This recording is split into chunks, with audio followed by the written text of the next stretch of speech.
The afternoon sun was merciless that day. Its golden glare bounced off the cracked asphalt of a small-town auto shop, making the world shimmer with heat. Inside, the air smelled of grease, metal, and worn-out hope. The hum of a half-repaired engine was the only sound besides the rhythmic clink of a wrench in a pair of tired hands. Hacke Carson had been fixing cars since he was 17. Now, at 32, he looked older than his years, his face roughened by sleepless nights and a laugh that hadn't been kind. A faded tattoo peeked out from beneath his rolled-up sleeve, and his blue jumpsuit was more patch than fabric. His shop, Carson Auto Works, stood like a forgotten relic on the edge of town. Once, it had been full of laughter and the smell of fresh coffee, back when his wife, Emily, used to sit on the counter reading magazines while he worked. But those days were gone.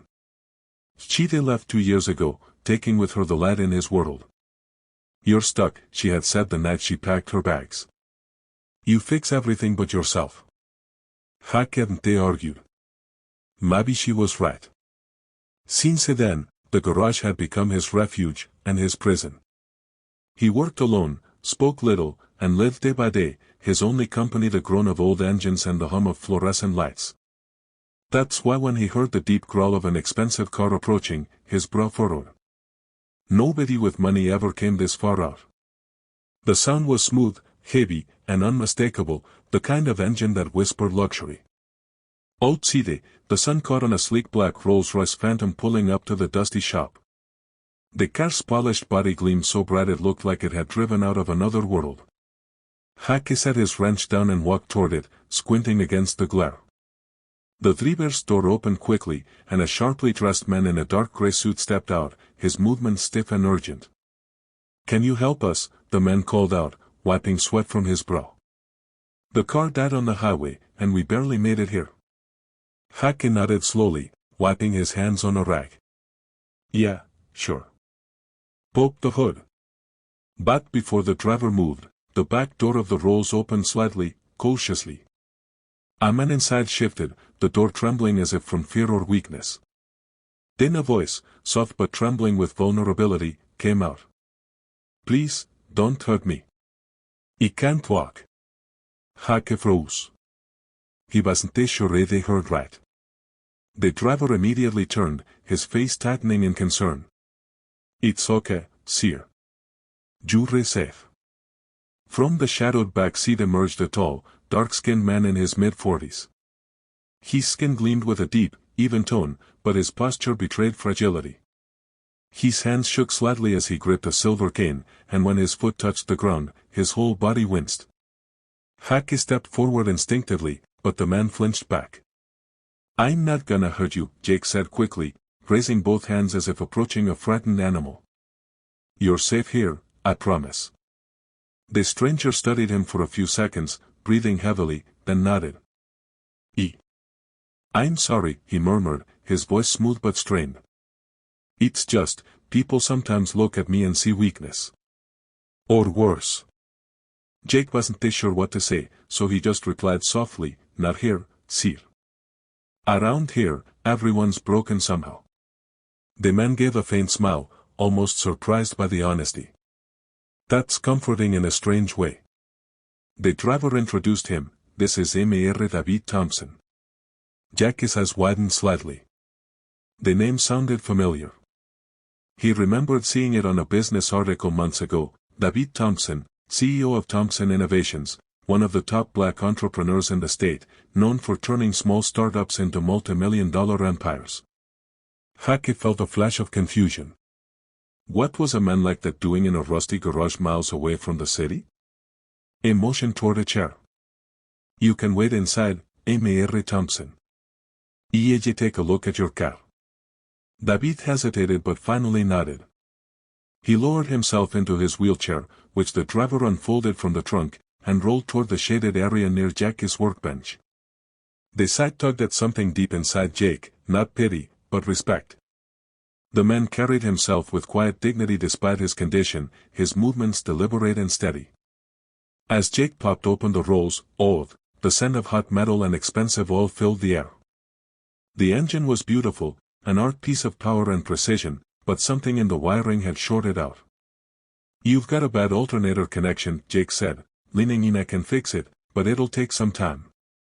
Take all the time you need, David replied from his chair. I'm in no rush. The two men stayed silent for a while, Jake working, David watching. The rhythmic sound of metal tools filled the quiet, and eventually, the tension began to ease. After some time, David broke the silence. Jube got skilled hands, he said. Hake gave a small laugh. Guess so. It's all Ibe got left. David tilted his head. What do you mean? Hake shrugged without looking up. Just laugh.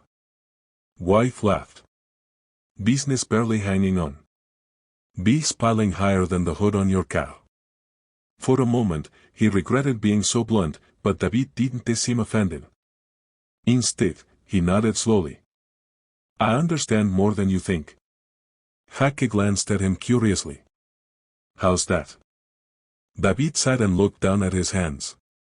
2 years ago, I was in a car crash. My spine took the worst of it. Doctors said I'd never walk again. I thought I'd lost everything, my freedom, my power, my identity. My wife left me too. Said she couldn't handle watching me like this. And the people around me, they started treating me like glass. Everyone saw the chair before they saw me. Hake stopped working for a moment, wiping his forehead. The words struck deeper than he expected. He knew that feeling, of being looked at like you were broken beyond repair. That's rough, he said finally. David chuckled bitterly. Rough doente begin to cover it. Do you know what hurts the most? Not the injury, not the pity, but the silence. The way people stop speaking to you like you matter. The way they avoid your eyes. Hake nodded. Yeah. They talk at you, not to you. Exactly, David said, his voice softening. You get it. Something shifted between them in that moment, two men from opposite worlds, bound by the quiet understanding of loss. Hake leaned back from the engine. You know, machines break all the time. Doente mean they're useless. Used means Jube got to find the right part to make them work again. David smiled faintly. You think people work the same way? Sure, Jake said. You can patch a heart the way you patch an engine. That is patience and the right tools. David laughed for the first time, a low, genuine laugh that seemed to shake the dust from the air. Maybe you fix more than cars, Mr. Carson. Hake is Mirkiv. Depends on the warranty. For the next 2 hours, Jake worked steadily, occasionally explaining what he was doing while David listened with genuine interest. There was something therapeutic about the rhythm of it, two broken men finding peace in the hum of machinery. As Jake tightened the last bolt and wiped the sweat from his brow, he turned the ignition key. The Rolls-Royce purred to life, its engine humming like a sleeping beast. There, Jake said. Good as new. David stared at the car, then at Jake. You didn't even ask what I'd pay you. Hake shrugged. Jube already paid me, with your story. Guess that's worth more than cash right now. David's eyes softened. You remind me of myself before I started wearing suits. Before the money made people bow instead of talk. Hake smiled faintly. Maybe you needed this breakdown, then. Cars stall for a reason sometimes. David chuckled. Maybe you're right. The driver returned with a relieved smile, but before they left, David turned to Jake. Come by my office tomorrow. You want to talk about something, a job, maybe.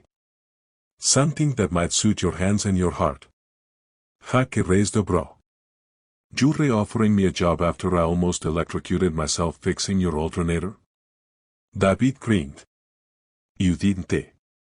That's what matters. They shook hands, all stained fingers meeting polished skin, and for a moment, neither saw status, money, or pity. Used respect. As the Rolls-Royce pulled away, Jake stood in the doorway of his shop, the fading sunlight painting the street gold. He didn't know why, but he felt lighter. Hopeful, even. For the first time in years, someone had looked at him like he mattered. That night, as he closed up, the next morning, Jake Carson stood at the foot of a skyscraper that seemed to scrape the clouds. Its mirrored glass reflected the rising sun, blinding him for a second. He adjusted his shirt collar awkwardly. It was the cleanest one he owned, though it still smelled faintly of engine oil. He had barely slept the night before. Every time he closed his eyes, he heard David Thompson's voice again, "Come by my office tomorrow." The words had replayed in his head like a song stuck on repeat. Now, standing in front of Thompson Innovations, Jake felt more out of place than ever. Sleek cars glided past, their drivers in suits and dresses that probably cost more than his entire soap's rent. People hurried by, all-purpose and polish, while Jack's steel-toed boots clicked awkwardly against the marble floor as he stepped into the building. The lobby was like another world, cool air, soft music, and the faint scent of coffee and ambition. The receptionist smiled politely. "Good morning, sir. Do you have an appointment?" Yeah," Jake muttered, rubbing the back of his neck. "Name is Carson. Jake Carson. Mr. Thompson asked me to come by." Her expression shifted instantly. "Of course, Mr. Carson. Is expecting you. Please, take the private elevator." The door slid open silently. Jake stepped inside, feeling the hum of motion as he rose floor after floor, his reflection staring back at him from polished steel. He felt small, not because of the height, but because of what it represented. Success. Power. Everything he'd lost, and everything he'd stopped believing he could ever have again. When the elevator doors opened, David Thompson was waiting.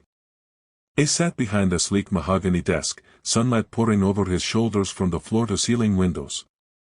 His wheelchair was barely noticeable in the room, not because it was hidden, but because he wore it with quiet pride, as if it were a throne instead of a burden. "Jack," David said warmly, his smile genuine. "You came." "Jake nodded. "You asked." "I wasn't sure why, but he figured it'd be rude not to." David laughed softly. "You're honest, I like that." He gestured to a chair across from him. "Sit." Jake obeyed, trying not to look impressed by the sleek office, the glass walls filled with awards, patents, and photos of David shaking hands with politicians, athletes, and celebrities. "I'll get straight to it," David said. "Yesterday, you fixed more than my car. You reminded me of something I'd forgotten, that strength don't always look like control. Sometimes, it's just showing up, doing your best, and refusing to quit." Jake frowned it. "I just did my job." "No," David said firmly, "you saw me. You talked to me like a man. Not like a CEO, not like a cripple. That means more than you realize." Jake felt a flicker of something he hadn't felt in a long time, respect. "Well, maybe I just treat people the way I wish they'd treat me." David leaned back, studying him with an appraising look. "You ever think of doing more than fixing engines?" Jake laughed. "With what degree?" "He barely made it out of high school." David's eyes glimmered with amusement. "Sometimes experience is a better teacher than any diploma." He reached for a folder on his desk and slid it across. Inside were sketches and blueprints, designs for a sleek, futuristic wheelchair. It had thick, durable tires, adjustable suspension, and modular parts that looked adaptable to almost any terrain. Jake stared at it, confused. "What's this?" "My next project," David said. "A fully adaptive mobility system. Something that gives freedom back to people who lost it, not just smooth indoor models for hospitals, but wheelchairs built for real life. Grass, gravel, sand, stairs, places that most chairs can't go." Jake turned the pages slowly. "Looks incredible. But what's this got to do with me?" David smiled. "You see things others don't. When my engineers look at this, they see numbers and equations. You, Jake, see bolts, weight, balance. You understand how machines feel. I want you to help me build this." Jake blinked. "You're kidding, right? I'm just a small-town mechanic. He can change oil and patch brakes, but this is high-tech stuff. Exactly, David said. I have the vision, the funds, and the team. But what I need is someone with hands that understand reality, someone who can turn ideas into something tangible. You fix what others give up on. That's what I need. Hake looked at him, torn between disbelief and awe. Why me? David's voice softened. Because I see myself in you. You've been through hell, but you're still standing. You didn't look at me and see weakness, and I don't look at you and see failure. I see potential. For a long moment, Jake couldn't speak. No one had ever said words like that to him before, not since Emily left. Everyone else had looked at him and seen a man who'd wasted his life, but David saw something else. Finally, Jake nodded. All right. But I can't promise I won't mess up. David smiled. Good. That means you'll try harder. And just like that, a partnership began, two men from opposite sides of the world, united by pain, purpose, and the will to rebuild. The first few weeks were rough. Hake walked into Thompson Innovations every morning feeling like a stranger in a foreign country. He didn't understand the fancy technical language, the digital schematics, or the engineers who eyed him with polite skepticism. They wore spotless lab coats, he wore grease-stained shirts. But when they struggled to make parts fit or motors align, Jack's instincts took over. They crouched beside the prototypes, touch the joints, and mutter, too much torque here. Bearings are too tight. Jury choking the wheel's rotation. And every time, he was right. David watched all of it, how Jack's rough hands and unrefined methods somehow solved problems that software couldn't. Soon, the team started to listen. They began calling him the fixer. But what truly changed was the bond between the two men. At night, when the office emptied and the city lights glowed outside the glass walls, Jake and David would sit together, sharing coffee and stories. Hake talked about his wife, about how losing her had left him hollow. David listened quietly, then spoke about his accident, how he'd driven himself that night, trying to escape an argument with his wife. The guilt, he said, still haunted him. I wasn't just broken physically, David admitted once, staring out at the skyline. I was broken inside. I built this company higher and higher, but I couldn't lift myself. Hake sipped his coffee. Guess we both had to fall to start fixing things. Over the months, their prototype began to take shape. It wasn't just a wheelchair, it was a statement. It had shock absorbers that responded to terrain automatically, a self-balancing mechanism, and a lightweight frame that could be folded or expanded. Every bolt, every weld carried their shared story, resilience forged in metal. The first time David tested it, Jake stood by, nervous as a father watching his child take its first step. David rolled forward, the chair moving seamlessly over bumps and cables. It turned, accelerated, even tilted slightly on a ramp, and it held steady. When he stopped, he looked up at Jake, eyes glistening. You did it. Hake shook his head. We did. There was silence, then both men laughed, relief pouring out like steam. Weeks later, at the product unveiling, the room was packed, investors, media, industry leaders. Cameras flashed as David took the stage. He spoke with the same calm authority that had built his empire, but this time, his words carried something deeper. 2 years ago, he began, I thought my life was over. I lost my legs, my confidence, my family. I believed I would never rise again. But then, one day, my car broke down, and a mechanic fixed more than my engine. It fixed my faith in people. Gasps rippled through the room. Jake, standing near the back in a borrowed suit, felt his throat tighten. David gestured toward him. This man, Jake Carson, taught me that strength isn't about what you have. It's about what you do when everything's gone. It reminded me that the human spirit, like a well-built machine, can be rebuilt stronger than before. Applause erupted. Cameras turned to Jake, who blushed furiously, his hands fidgeting like they did when he tightened bolts. After the event, David rolled over to him and smiled. You okay? Hake nodded slowly, his voice thick. Yeah.